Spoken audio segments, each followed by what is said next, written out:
Olá, meus primatinhos de plantão. Sou eu mais uma vez, o viajante, como diria Janaísa Viscardi, dono desse modestíssimo espaço do qual vos falo. E ontem, hoje, amanhã, no domingo, na terça-feira, mesmo no feriado, eu estou aqui transcendendo o tempo para falar para vocês do que eu tô achando um saco. Mas só que primeiro, roda a vinheta, pessoal.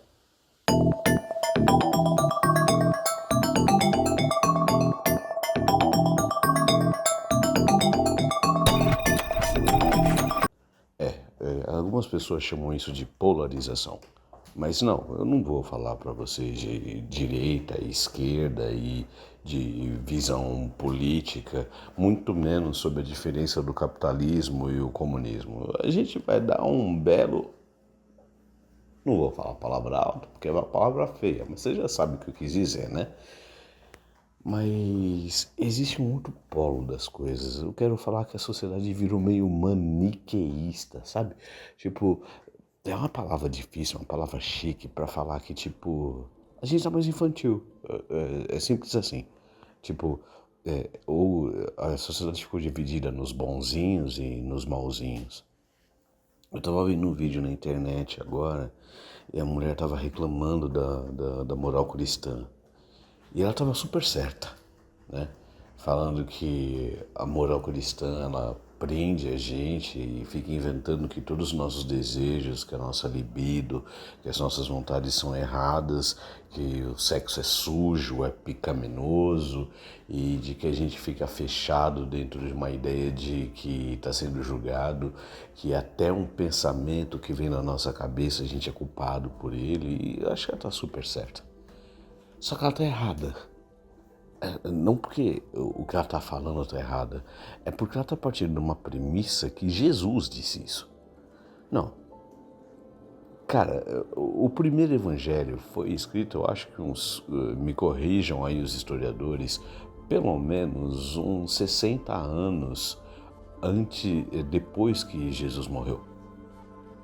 A gente não tem ideia, sabe? Tipo, 60 anos antes que Jesus morreu. Tipo, é você dizendo o que você lembra do que aconteceu na Segunda Guerra Mundial.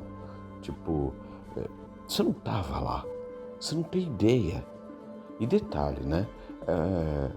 Geralmente é uma pessoa romana, falando em grego, de um judeu da Galileia que a verdade é que ninguém deu muita bola para ele enquanto ele estava vivo. Muitos historiadores modernos dizem que a vida de Jesus foi tão irrelevante para o contexto da época, naquele momento, que não seria nem digno de uma nota de jornal. E que depois o movimento tomou força, e já que o movimento cristão tomou força, o cristianismo tomou força pra caramba.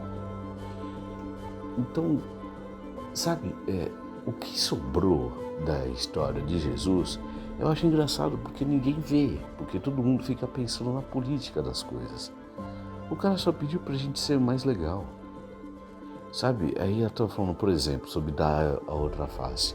Que dar a outra face, na verdade, prende a gente no estado de, por exemplo, você precisa perdoar o seu abusador, né? No caso de dar outra face, coloca a gente no estado ovelha, passivo. Aí o homem que bate na mulher, e que é abusivo com os filhos, que é abusivo com a esposa e que a esposa tem que perdoar. Ela tá certa, não é para durar uma coisa dessa. Você tem que reagir, você tem que lutar contra isso. Mas, obviamente, não é disso que Jesus estava falando, não é? Tipo, a instituição da religião muitas vezes acaba pregando essa bosta desse discurso e esse discurso cola nas pessoas e é assim que a gente vive. Então, quer dizer, eu dou total moral para ela. É exatamente isso, a gente tem que sair desse discurso. Se você está sofrendo essa espécie de abuso, detalhe, tá? Sei lá, 90%, não tem essa estatística, 90% desses negócios são assim, mas também acontece ao contrário também. Pode existir, em alguns casos, que tem alguma mulher que faz alguma chantagem emocional, tipo com o filho, e aí é o contrário, né? Não vamos ser também esse tipo de pessoa que demoniza menino agora só porque é menino. Não, tipo, deixa a coisa mais livre. Mas eu só tô pegando esse exemplo de um monte de coisa que ela falou dar a outra face. Não é disso que ele estava falando, ele estava falando de perdoar. Perdoar não significa que você não vai agir. Sim, muitos pastores, muitos padres, muitos rabinos, eles querem manter as coisas em detrimento de uma família que na verdade não existe. E na boa, é melhor que a família não exista se for para existir desse jeito, porque o que tem que existir é uma família de verdade, né? Mas não é isso que significa. Aquele cara estranho da Galileia, obviamente, ele estava falando de outra coisa. Ele não precisa ler 3 livros de filosofia, fazer teologia.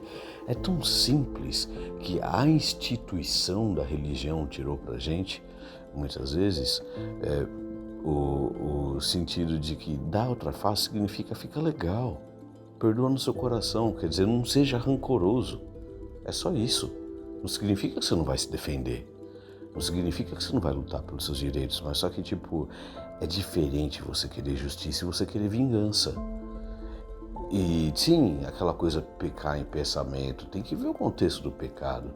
Você querer se vingar, passar por essa situação dentro da sua mente, é um processo de quem passou por um abuso. E desde que isso fique dentro da sua mente, é completamente válido.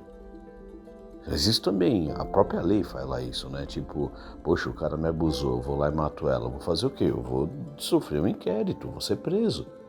Quer dizer, óbvio que não devo fazer isso, né? Existe um procedimento legal para que isso seja feito. Então, eu vou lutar pelos meus direitos, eu vou lutar para ser ressarcido daquilo que eu sofri, mas dentro de mim é para ficar legal comigo mesmo, né? Eu acho que isso que é o cerne do dar é outra face. Mas a gente criou essa relação que, tipo, já que tem um monte de gente desagradável que rouba essa frase para si, para usar de maneira nefasta para os seus próprios interesses, a gente pega essa frase e acha que não pode, né? Que não precisa, que é errado ou esse tipo de coisa, e começa a demonizar a frase. Eu não sei quem foi que falou, mas eu me lembro de uma pessoa falando o seguinte: quando o sábio aponta para algum lugar, o idiota olha para o dedo, né? Em vez de olhar para a direção.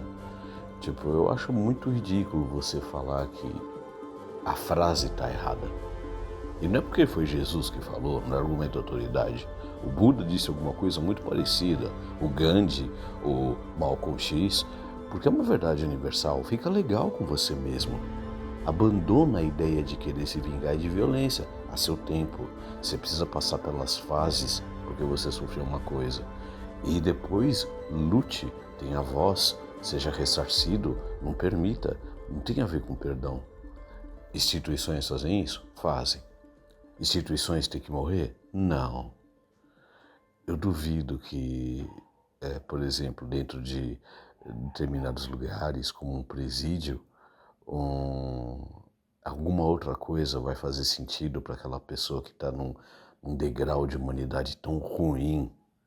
E não vem falar que é férias, não. Só uma pessoa que nunca esteve dentro de um ambiente prisional para dizer que aquela coisa terrível é férias, principalmente no Brasil. Mas eu duvido que uma coisa como um evangélico não faz um trabalho maravilhoso dentro de uma comunidade de presídio, porque dentro daquele convívio tóxico e difícil, até mesmo o Deus do Antigo Testamento é um princípio de Deus para uma pessoa que perdeu completamente o valor da vida humana. Uma pessoa que matou 10 pessoas, qual que é o valor da vida humana para ela? Aí quando você vê um Deus do Moisés, um Deus da Bíblia, te ensina a ter uma coisa que você perdeu. Você perdeu por quê? Porque você teve um pai zoado, porque você teve uma vida ferrada, porque você, desde pequeno, a única coisa que via como futuro para você era ser traficante, sei lá, por N coisas, né? Cada um tem a sua própria história. Mas se você perdeu, e aí vem a religião e te oferece isso, tipo, é um puta de um primeiro passo, né? E depois você vai evoluindo e vai percebendo que você pode ter graus maiores de civilidade a religião, ela às vezes começa, a religião organizada, talvez comece a deixar um pouco de fazer sentido para algumas pessoas, para outras não. Mas já dizia até ateus famosos, tipo, quando uma pessoa se vai, a religião é a única coisa que conforta, né? Não existe cientista no mundo que pode confortar uma pessoa. Qualquer líder religioso consegue confortar uma pessoa. Então, sim, a religião tem um valor inestimável na sociedade. E destruir a religião não serve para nada, a não ser para você ter que substituir ela por alguma outra coisa. E na boa, eu prefiro ver alguém rezando do que tomando Lexotan. Com certeza. Mas, dentro desse aspecto, é uma sociedade humana. E como toda sociedade humana é corrupta. E quando uma religião fica gigantesca, como os evangélicos, os muçulmanos, os judeus, a Igreja Católica, e agora sim, também o candomblé está ficando gigantesco cada vez mais, e ainda não chegou nessa parte, mas vai chegar. O espiritismo já está chegando, pessoas famosas começam a ver muito poder nessas coisas. E quando existe muito poder, corrupção inerentemente vai entrar. É natural. Nada mais humano que isso. Então eu espero que, mesmo para você que seja religioso do jeito organizado, porque dá muito bem para você ser religioso sem religião, consiga ver essa diferença, né? Consiga ver a diferença que, primeiro, seu Deus é uma ideia de Deus. Então, seu amiguinho pode ter a ideia de Deus que ele quiser, né? E segundo, se aquilo te conforta, ótimo para você. E para aquele não religioso, para de falar que a religião é o mal do mundo, porque o mal do mundo não é a religião, o mal do mundo somos nós mesmos. Nós somos a cura e o mal do mundo. Então quer dizer, o problema é a corrupção. E a corrupção é um problema humano, não é um problema da religião.